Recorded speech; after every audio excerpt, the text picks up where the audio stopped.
Milestone tragedy আমার ছেলের যে স্বপ্ন ছিল, একজন সেনা কর্মকর্তা হওয়ার একটা স্বপ্ন ছিল তার। পাশাপাশি আমি সেনা কর্মকর্তার পাশাপাশি তাকে আমি এই ইঞ্জিনিয়ারিং করার একটা পরিকল্পনা ছিল আমার। কিন্তু আমার এই আশা ব্যক্ত সব কিছু পানিতে ধূলিসাৎ হয়ে গেছে। আমি কিন্তু এটা আশা করি নাই। একমাত্র আমার ছেলেকে বিমান দুর্ঘটনায় আমার আশা আকাঙ্ক্ষা সব কিছু দূরচ্ছেদ করে ফেলল। তো এই বিভিন্ন সময় আমি ছেলেকে নিয়ে অনেক স্বপ্ন করি, অনেক কিছু বাস্তবায়ন করার একটা তাকে শিখাচ্ছি। কিন্তু আমার স্বপ্ন আমার ছেলে ধারণ করার সক্ষমতা রেখে সে বলতো, বাবা আমি তোমার স্বপ্ন ভঙ্গ করব না, আমি তোমার স্বপ্ন আমি পূরণ করব। তো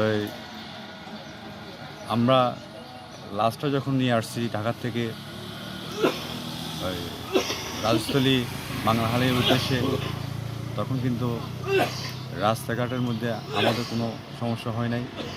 তো নির্দ্বিধায় আমরা আমাদের জন্মস্থানের আমার নিজ বাসগৃহে আমি ছেলেটাকে নিয়ে এসে এই সর্বসাধারণের রাজশাহী উপজেলার যে আমার ছেলেকে কতটুকু যে ভালোবাসে, এটা আমি ওই দিনে বুঝলাম যে আমার ছেলের স্বপ্ন হয়তো সে দূর থেকে দেখবে যে আমি তো কিছু করতে পারি নাই, কিন্তু আমাকে উপজেলার মানুষ এসে আমাকে দেখে যাচ্ছে।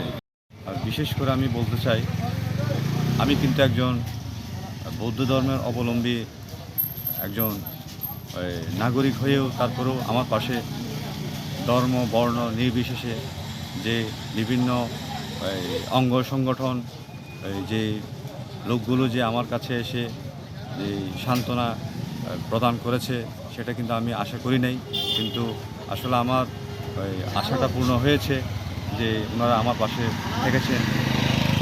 তাই আমি ওনাদেরকে এই সুখ বার্তা ভাগ করে নেওয়ার জন্য অসংখ্য ধন্যবাদ জানাচ্ছি তাদেরকে আমি।